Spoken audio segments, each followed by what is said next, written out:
desert. Night has fallen on the desert, and this is the time of year when people are disappointed in me because I'm not going fast enough for their taste. Friends, it's so hot in the Mojave this time of year that merely getting through the day is a victory of sorts. The radio studio is too hot. Despite the miracle of air conditioning taking the temperature down 30 degrees or so, because of course the AC has to be shut off. Gotta shut it off for the radio work. Otherwise, that maddening hum will be in the background.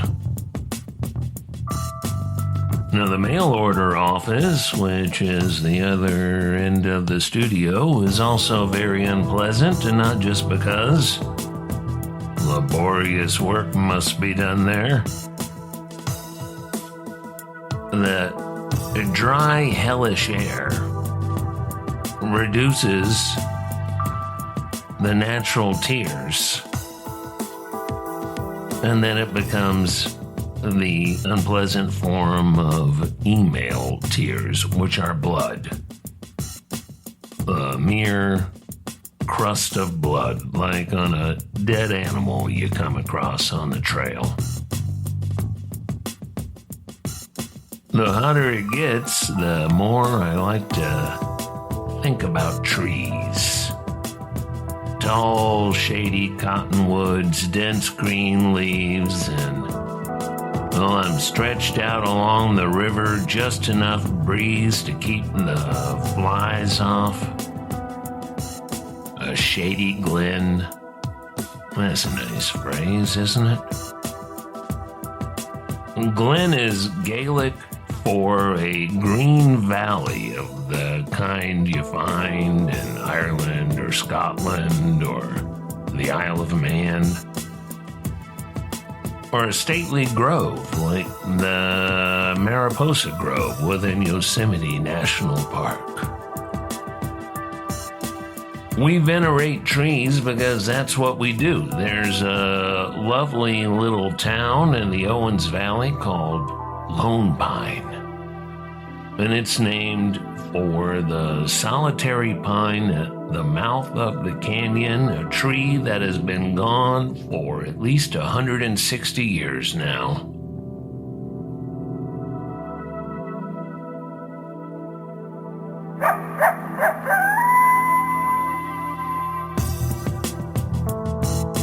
You've probably heard of Abraham from the Bible. He was inspired to travel from the city of Ur to the famed Oracle Oak of Canaan to talk to God. And sure enough, God was there, the God of Abraham anyway. Diviner's Oak, the teaching tree, there are different ways to translate it. You can also mistranslate it, as both the Wycliffe and King James translations did, I believe on purpose. In the Wycliffe translation, Genesis 12:6's Oak of Teaching somehow becomes Noble Valley. And in the King James Version, it's Plains of Morah. Mistranslating the first word and not bothering to translate Morah at all because it means oracle. Abram went on pilgrimage to the great oracle beneath Mount Gerizim, where the Canaanites traveled to sacrifice and seek guidance from the famed oracular tree at this crossroads of the ancient world. That's where you went to talk to the gods, to one of the great tree oracles, like the Oaks of Dodona the great oracle in that mountain grove dedicated to Zeus, the ancient oracle of Father Zeus, God the Father, mentioned with reverence in Homer's Iliad. Mount Gerizim is where the Samaritans live and worship to this day. There, the ancient Hebrews left behind during the Babylonian exile. Their Ten Commandments, older than the version in the Torah, ends with the command to worship and sacrifice atop Mount Gerizim, outside, upon the high place amongst the stately trees. If you're wondering why you never heard this stuff in Sunday school, it's because of a great conspiracy. I kid you not, a deliberate conspiracy to obscure the veneration of nature that's right there in the Bible. Jesus in the wilderness, his favorite place where he talked with God and the angels and the devil. John the Baptist, too.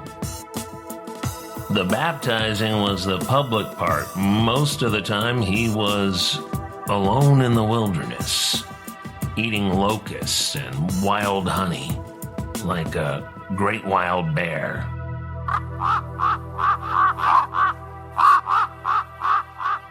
Desert Oracle Radio.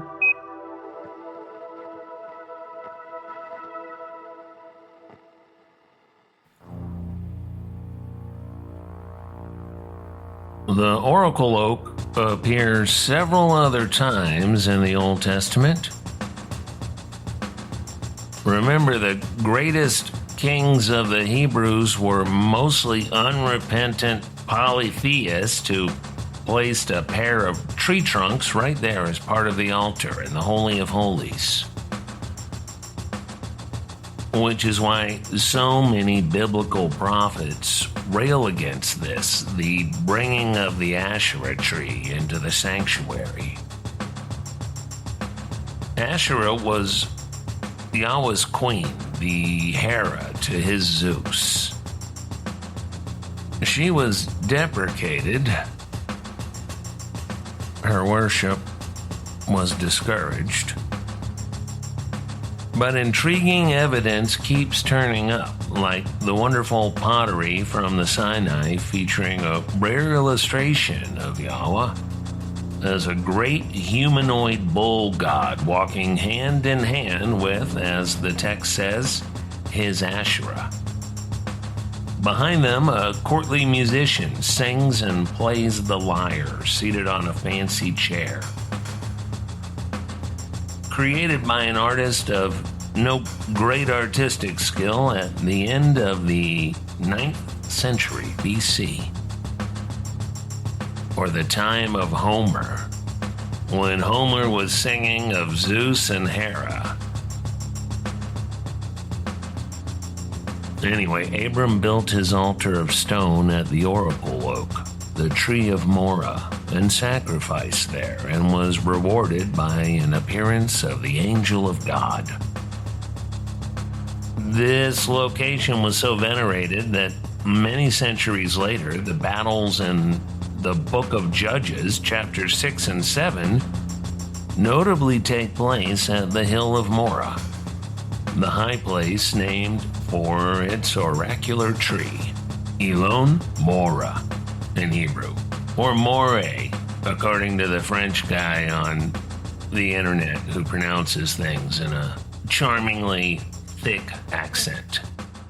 Terebinth of the teacher. Terebinth meaning venerable tree or trees, depending on the verse. In Judges 9, it's described this way in the Wycliffe Bible.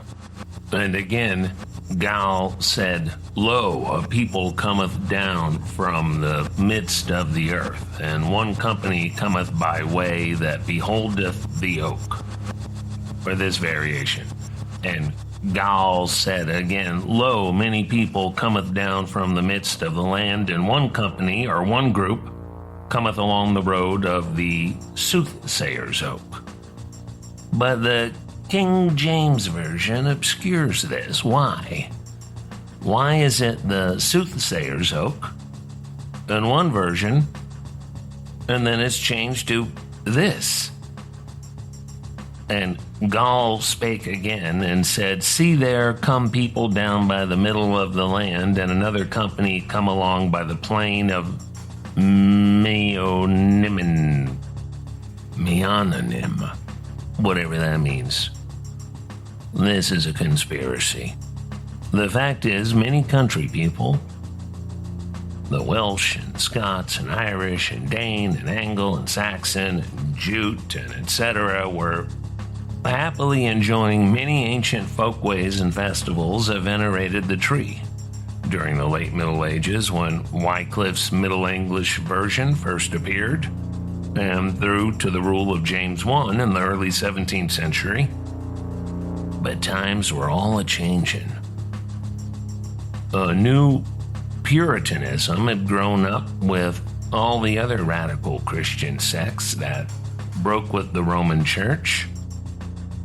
People who still followed the old ways, especially the eccentric old women who engaged in folk magic, were becoming the target of the mob, directed by shrill Puritans riling up the yokels to destroy the old, to turn against the enjoyment of feasting, music, dance, and the great celebrations in the ancient groves. By the time King James had passed on and his son Charles I was beheaded on a tree stump, the Puritans had taken over completely. Maniacs destroying churches, chopping at the graves of ancestors, and especially burning witches. Oh, they love that stuff, the devils.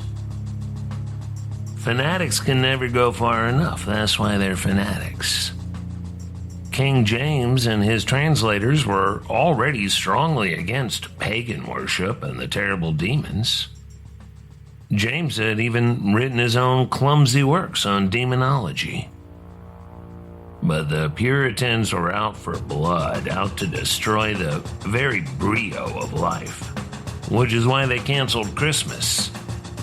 Yes, they did this in America as well. In New England, the Yule log, the mistletoe, the Christmas tree, the pine garland, the charming old Druidic folk customs all were banned, along with whatever festivals had not been already discarded by Henry VIII's takeover of the church. Why did they do that? Well, Henry David Thoreau understood why, as did John Muir, our American saint of the Sierra Nevada, as did a generation of poets in the 20th century who embraced Eastern mysticism and Oriental beliefs, because they believed these forms to be of greater natural purity. You have those converts to Buddhism, such as good old Gary Snyder, still with us at age 95, romanticized a religion that was made for the suffering masses, either in sustenance agriculture or the cruel global mega-slum. Not for the people of wide-open North America, a land where even today we keep vast tracts of wilderness and parkland and forest as our great national cathedrals, as Emerson and Muir demanded, as the champions and creators of the national parks understood, Abraham Lincoln and Theodore Roosevelt.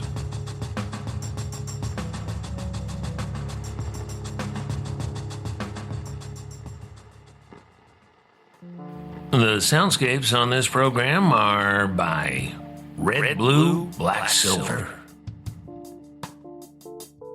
A couple years back on this radio program, I read a few lines from Henry David Thoreau, not from Walden, but from the essay Walking, which Thoreau wrote to be performed on the lecture circuit. And it wound up being what he performed for audiences more than any other piece of writing. He performed it on stage at the lectern a total of 10 times, but it was not published until after his death in 1862. when the Atlantic Monthly printed walking in its June issue of that Civil War year. Well, I made a vague promise or threat that I would read some more of this essay someday. And as usual, time rushed away. It does that, especially on this end of life. But let's do it. Here's the introduction to Thoreau's Walking. A handful of pages, as our radio show does not last nearly as long as a New England lecture of the middle 19th century. I wish to speak a word for nature, for absolute freedom and wildness, as contrasted with a freedom and culture merely civil.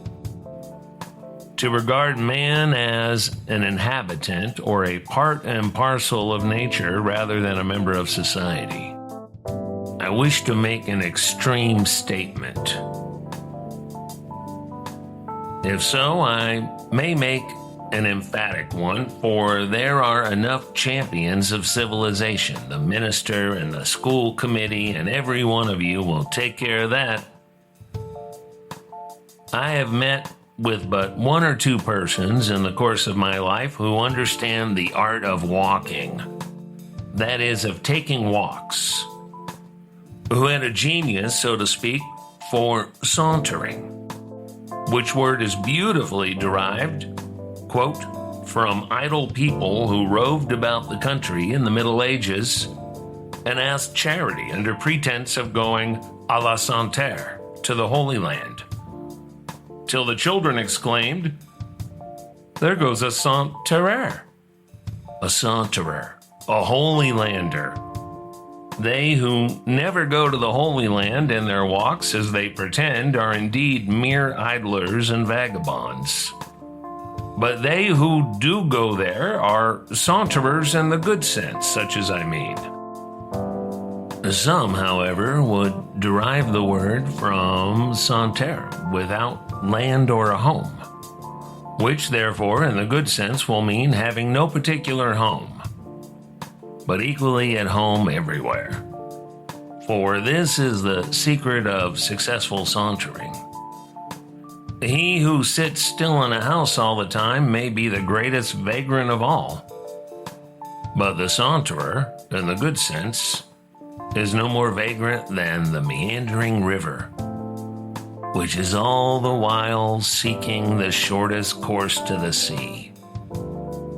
But I prefer the first, which indeed is the most probable, for every walk is a sort of crusade preached by some Peter the Hermit in us to go forth and reconquer this Holy Land from the hands of the infidels. It is true, we are but faint-hearted crusaders, even the walkers nowadays, who undertake no persevering, never-ending enterprises. Our expeditions are but tours, and come round again at evening to the old hearthside from which we set out. Half the walk is but retracing our steps. We should go forth on the shortest walk, perchance, in the spirit of undying adventure, never to return, prepared to send back our embalmed hearts only as relics to our desolate kingdom.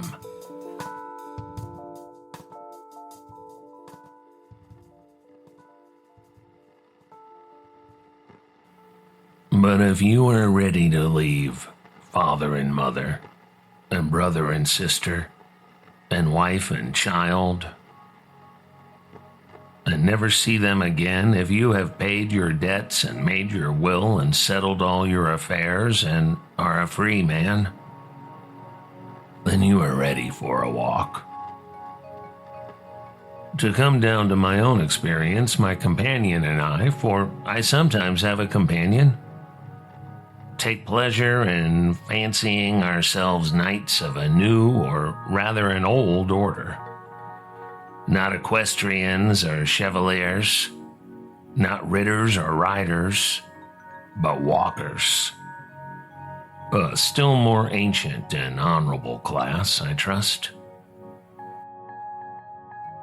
The chivalric and heroic spirit which once belonged to the writer seems now to reside in, or perchance to have subsided into, the walker. Not the knight-errant, but walker-errant. He is a sort of fourth estate outside of church and state and people. We have felt that we almost alone hereabouts practice this noble art. Though to tell the truth, at least if their own assertions are to be received, most of my townsmen would fain walk sometimes as I do, but they cannot. No wealth can buy the requisite leisure, freedom, and independence which are the only capital in this profession. It comes only by the grace of God. It requires a direct dispensation from heaven to become a walker. You must be born into the family of the walkers. Some of my townsmen, it is true, can remember and have described to me some walks which they took some 10 years ago, in which they were so blessed as to lose themselves for half an hour in the woods. But I know very well that they have confined themselves to the highway ever since. Whatever pretensions they may make to belong to this select class, no doubt they were elevated for a moment as by the reminiscence of a previous state of existence, when even they were foresters and outlaws. When he came to greenwood in a merry morning, there he heard notes small of birds merry singing. I think that I cannot preserve my health and spirits unless I spend 4 hours a day at least, and it is commonly more than that, sauntering through the woods and over the hills and fields, absolutely free from all worldly engagements. You may safely say a penny for your thoughts, or 1,000 pounds. When sometimes I am reminded that the shopkeepers stay in their shops all day, sitting with crossed legs as if the legs were made to sit upon and not to stand or walk upon, I think that they deserve some credit for not having all committed suicide long ago. I, who cannot stay in my chamber for a single day without acquiring some rust. And when sometimes I have stolen forth for a walk at the 11th hour or 4 o'clock in the afternoon, too late to redeem the day when the shades of night were already beginning to be mingled with the daylight, have felt as if I had committed some sin to be atoned for. I confess that I am astonished at the power of endurance, to say nothing of the moral insensibility, of my neighbors who confine themselves to shops and offices the whole day, for weeks and months, aye, for years, almost together. I know not what manner of stuff they are of, sitting there now at 3 o'clock in the afternoon, as if it were 3 o'clock in the morning. When a traveler asked Wordsworth's servant to show him her master's study, she answered, "Here is his library, but his study is out of doors." Living much out of doors in the sun and wind will no doubt produce a certain roughness of character, will cause a thicker cuticle to grow over some of the finer qualities of our nature, as on the face and hands, or as severe manual labor robs the hands of some of their delicacy of touch. So staying in the house, on the other hand, may produce a softness and smoothness, not to say thinness of skin, accompanied by an increased sensibility to certain impressions. When we walk, we naturally go to the fields and woods. What would become of us if we only walked in a garden or along a mall? Even some schools of philosophers have felt the necessity of importing the woods to themselves since they did not go to the woods. They planted groves where they took ambulations and porticos open to the air.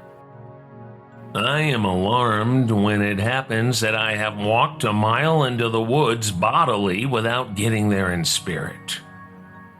In my afternoon walk, I would forget my morning occupations and obligations to society. But the thought of some work will run in my head, and then I am not where my body is. I am out of my senses. What business have I in the woods if I am thinking of something out of the woods? I suspect myself, but I cannot help but shudder when I find myself so implicated, even in what are called good works.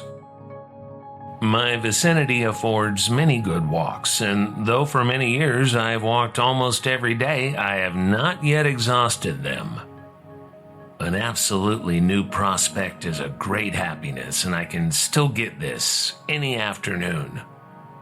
2 or 3 hours walking will carry me to as strange a country as I expect ever to see. Nowadays, almost all man's improvements, so-called, as the building of houses and the cutting down of the forest and all of the large trees, simply deform the landscape and make it more and more tame and cheap. A true people would begin by burning the fences and let the forest stand.